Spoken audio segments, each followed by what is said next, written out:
جی عامر ڈوگر صاحب، آپ کا کیا خیال ہے کہ یہ جو نئے صوبوں کی بحث ہے، کیا اس کا مقصد کہیں پاکستان میں پارلیمانی نظام کو لپیٹنا تو نہیں ہے؟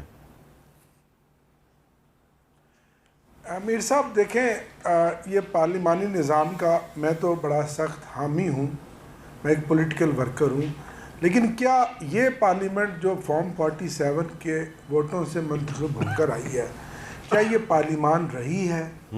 کیا اس پارلیمان کے اندر جو 2-2.5 سالوں سے ہو رہا ہے اور جس طرح لوگوں کی وفاداریاں تبدیل کر کے 26ویں اور 27ویں ترامیم پاس کی گئیں، اور اسی پارلیمان سے مجھ سمیت رات کو آپ جانتے ہیں کہ 10 سے زیادہ ممبران قومی اسمبلی کو اغوا کیا گیا، تو یہ پارلیمان تو اپنی وقت خود ختم کر چکی، اور یہ پارلیمان بنتی ہے عوام کے ووٹوں سے، اور 8 فروری کو جو عوام کے ووٹوں پر تاریخی ڈاکہ ڈال کر ایک قبضہ گروپ کی شکل میں ان 2 بڑی پارٹیوں کو جو 40 سال سے عوام کا خون چوس رہی ہیں، اس ایلیٹ کلاس نے یہ دونوں اس سسٹم کے بینیفیشری ہیں، ہم پر مسلط کر دیا گیا۔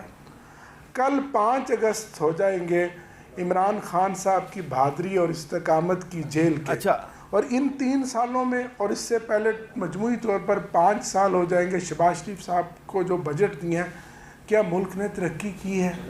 یہ آپ کی بات درست ہے بے روزگاری کا ڈوگر صاحب، آپ نے بڑا صحیح، کیا ملک میں خوشحالی آئی ہے؟ کیا ملک آگے بڑھا ہے؟ اس پارلیمانی سسٹم نے تو اس وقت ملک کو، عوام کو مایوس کیا ہے۔ ٹھیک ہے، میں آپ سے اور ایسے میں وہ لوگ جو ان کو لے کر آنے والے ہیں وہ خود سوچ رہے ہیں کہ اب یہ کولیپس کر گیا، جو خود بینیفیشری ہیں۔ آپ جس ایلیٹ کی بات کر رہے ہیں نا، اور وہ جو ان کو لے کے آئے اور جو آ گئے، یہ سارے لوگ جو ہیں یہ کچھ معاملات میں اکٹھے بھی ہوتے ہیں۔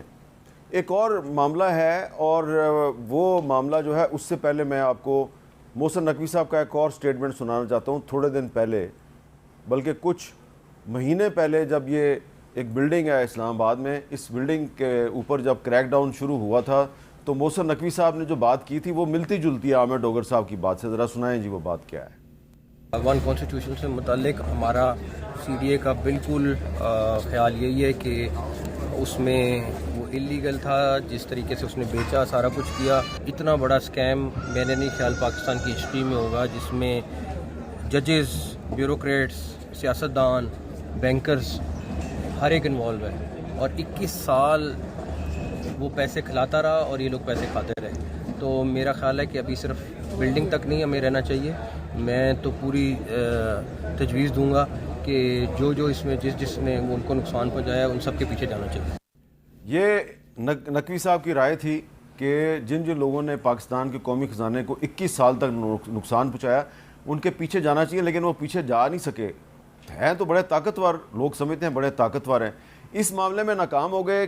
حالانکہ اس معاملے میں کچھ عدالتی فیصلے بھی تھے ان کے حق میں۔ وزیر اعظم شہباز شریف صاحب جو ہیں انہوں نے پہلے ایک کمیٹی بنائی، پھر ایک اور کمیٹی بنا دی، اور اب یہ معاملہ 30 اگست تک چلا گیا، کیونکہ ان کا یہ خیال ہے کہ جی جو ٹیننٹس ہیں، یعنی جن لوگوں نے یہاں پہ اپارٹمنٹس خریدے تھے، جگہ تو ایک 5 سٹار ہوٹل کے لیے تھی، لیکن کچھ لوگوں نے یہاں پہ سی ڈی اے کا NOC دیکھ کے تو اپارٹمنٹ خرید لیے، تو وہ لوگ جو ہیں وہ بڑے مظلوم ہیں۔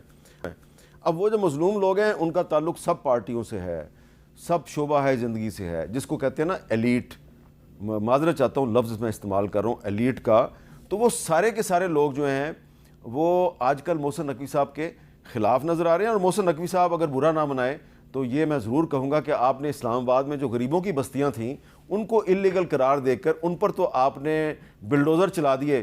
اس معاملے میں آ کے آپ ناکام ہو گئے، اور ابھی 30 اگست کو فیصلہ ہوگا کہ آپ کتنے طاقتور ہیں۔ تو آغا رفیع اللہ صاحب، یہ معاملہ جو ہے برا نہ منائے، اس میں اس بلڈنگ میں جن لوگوں کے اپارٹمنٹ ہیں اس میں نون لیگ، اس میں پیپلز پارٹی والے بھی ہیں، تحریک انصاف والے بھی ہیں، بہت سے لوگ ہیں، جج بھی ہیں، اور بھی لوگ ہیں، جرنلسٹ بھی ہیں، سارے ہیں ان جنہوں نے خریدی ہیں جگہ یہاں پہ، ان پہ مجھے اعتراض نہیں ہے۔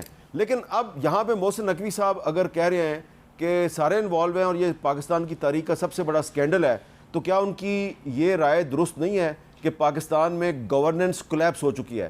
غریب آدمی کا گھر آپ گرا دیتے ہیں، امیر آدمی کا گھر نہیں گرا سکتے آپ۔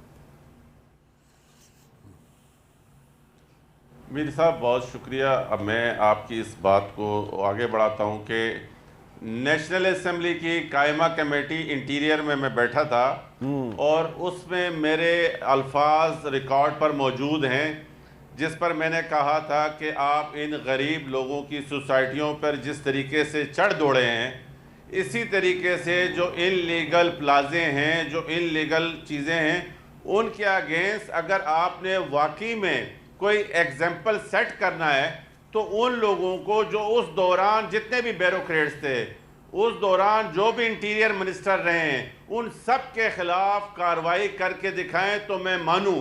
ادروائز یہ ملک میں یہ نظام آج سے نہیں ہے. یہ محسن نقوی جب وزیر داخلہ تھے تب بھی یہی تھا, جب نہیں تھے تب بھی یہ.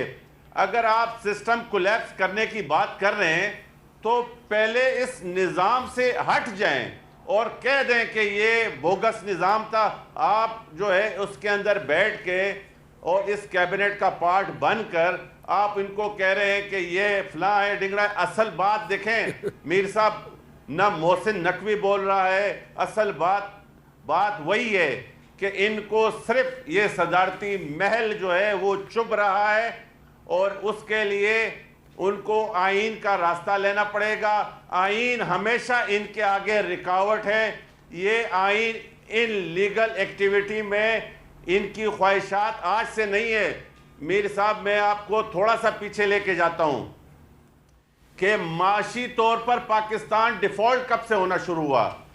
جب 1960 میں آپ نے جب ایوب خان نے کراچی دارالخلافہ تھا آپ نے ایک عامر کی تسکین کے اس کو لا کے ایبٹ آباد کے قریب ایک پہاڑوں میں اسلام آباد بنانا شروع کیا. اس ٹائم آپ کی اکانومی کیا تھی اچھا اس ٹائم آپ نے کتنے پیسے اس پہ لگائے؟ 60 سے 70 ارب ڈالر لگائے. صاحب یہاں پہ بھی تھوڑی سی میں ہسٹوریکل کریکشن کر دوں. یہ اسلام آباد میں ایک جگہ مالپور میں بھی آپریشن ہو رہا ہے. 1944 میں 1944 میں قائد اعظم نے یہ مالپور میں وہ آ رہے تھے سری نگر سے کھڑے ہو کے, پاکستان بننے سے انہوں نے 3 سال پہلے اعلان کیا تھا کہ یہاں پہ پاکستان کا جو ہے نا پاکستان کا کیپٹل ہوگا, اور یہ ہسٹوریکل ایویڈنس کے ساتھ چیز ثابت شدہ ہے. ایوب خان کو کریڈٹ نہ دیں اسلام آباد بنانے کا, یہ کریڈٹ قائد اعظم محمد علی جناح کے, اور ان کی صرف ایک وجہ تھی کہ کشمیر قریب ہوگا پاکستان کے کیپٹل سے.